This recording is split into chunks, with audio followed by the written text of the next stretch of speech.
Hey y'all, welcome to my page. I'm so glad you're here. Today is episode number 1 of the Witchy Kitchy with Jilly.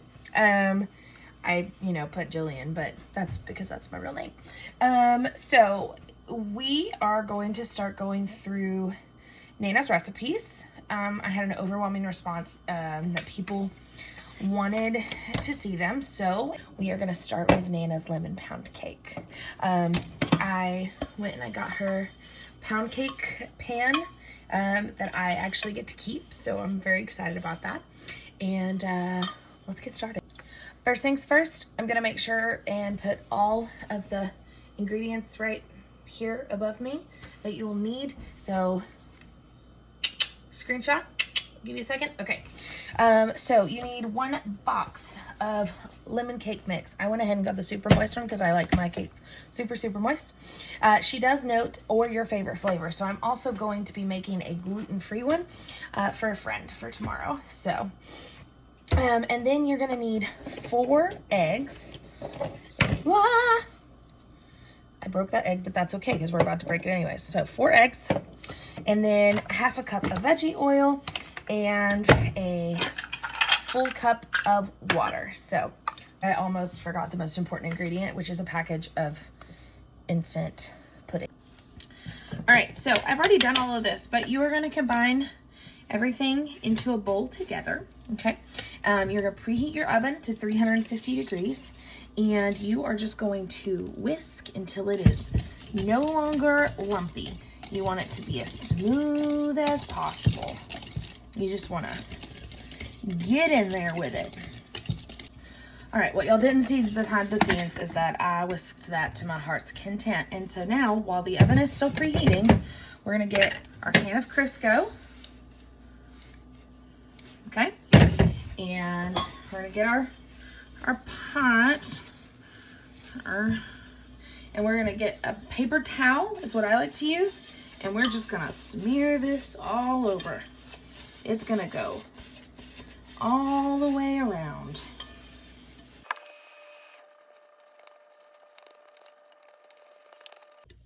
All right, after you Crisco, you need to put your lid back on because you don't want this in your Crisco. Move this out of the way. You're gonna take flour, just like a little pinch, and you're gonna flour this shit up. All right? This is why we wear aprons, all right? And you wanna make this as even as possible.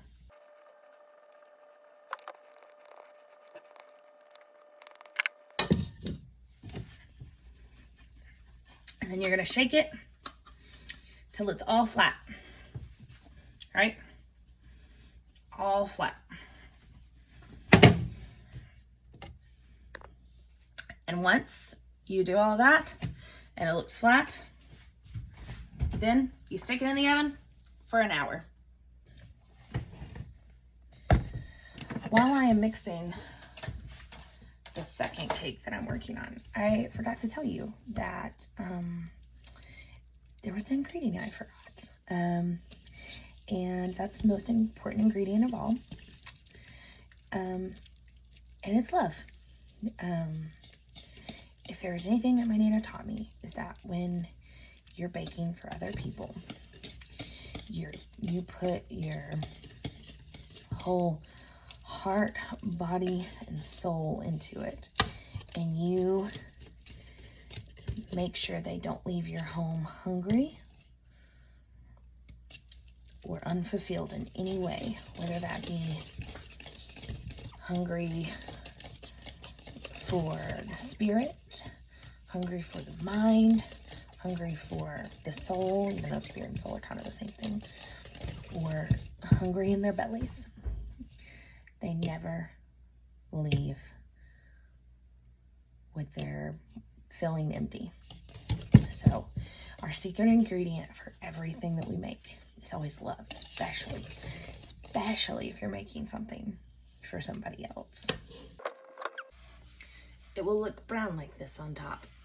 It looks a little burnt, however it is not, okay? It's kind of like angel food cake in that manner. So we're going to let it sit and cool down. All right, so while for me it's the next day, you can wait like 25, 30 minutes until it's cooled off. You're gonna flip it over onto a cooling rack, and there's probably gonna be a chunk missing from it. That's okay. That's perfectly acceptable, because we're about to put icing over that. All right, so here's how we make the icing. You're gonna take your favorite icing. I'm doing Pillsbury buttercream, and we're gonna put it in the microwave for 1 minute.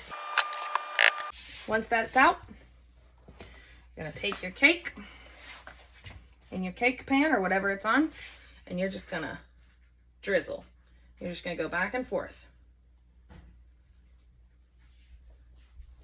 Again, I use buttercream. Nana sometimes used lemon. Sometimes she used vanilla. Really, whatever her little heart desired, that's what she used. Buttercream was just the only thing that they had available for me, so that's what I used.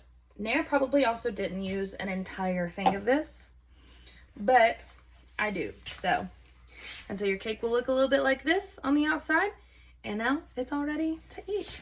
So, bye friends.